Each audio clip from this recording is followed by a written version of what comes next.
Criminal charges will not be filed against the sheriff's deputies who shot and killed Andrew Brown Jr. in North Carolina. The district attorney says the deputies who opened fire on the 42-year-old black man were justified in their actions. But Brown's family says the footage of the incident tells a different story. Jeff Pegues has the latest from Elizabeth City.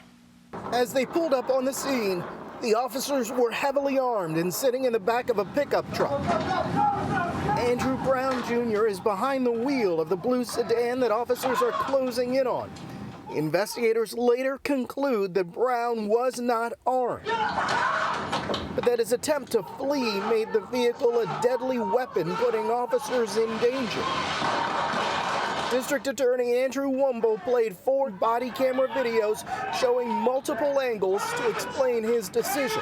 The facts of this case clearly illustrate the officers who used deadly force on Andrew Brown Jr. did so reasonably.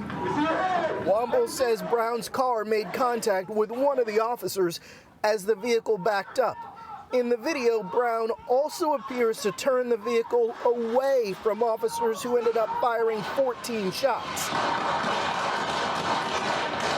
Brown was shot in the right arm and died from a fatal wound to the back of the head. You're sending these mixed messages. You're saying he was threatening them, but then he's backing away, and it's the officer going for the car.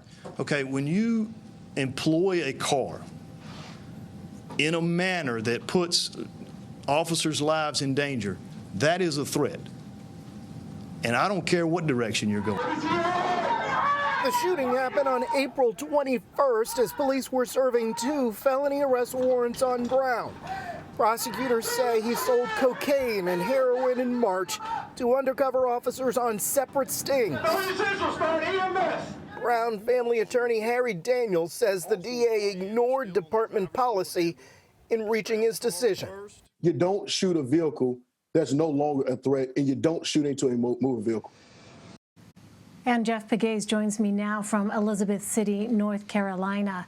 So, Jeff, how is the community reacting so far to the DA's decision? This is such an emotional case, you know that, and so what you have here is protest once again. They're peaceful protests marching through the streets here, but there are people, supporters of the Brown family, who are obviously upset by this decision by the DA here. The DA says he was just going by the book, by the facts. He said he looked at the body camera video, and there were several angles of that they were able to look at, that the investigators gathered, and he says what he saw demonstrates how that vehicle became a weapon and that officers felt like they were in danger, and he says they were justified to do what they did.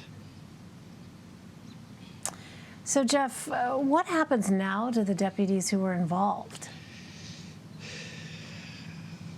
Well, some of them have been reinstated, the ones who did not fire those 14 shots. The other 3 are still on administrative leave. But we'll have to see what happens. There is a Justice Department civil rights probe looking into whether Brown Jr.'s civil rights were violated, but we don't know how that is going to end up or how that will affect the officers involved. But of course, it is the Brown family that is right now calling for the Justice Department to intervene. They want to see something similar to what happened in Minneapolis. Another case, obviously, that we've been following for the last year, where just recently the Department of Justice filed federal charges against Derek Chauvin and the other officers involved in that case. So they want to see the Brown family does something similar to that happen here, where the Justice Department gets involved and determines that Brown Jr.'s civil rights were violated. All right, we know you'll continue to cover it. Jeff Pegues for us. Jeff, thank you very much.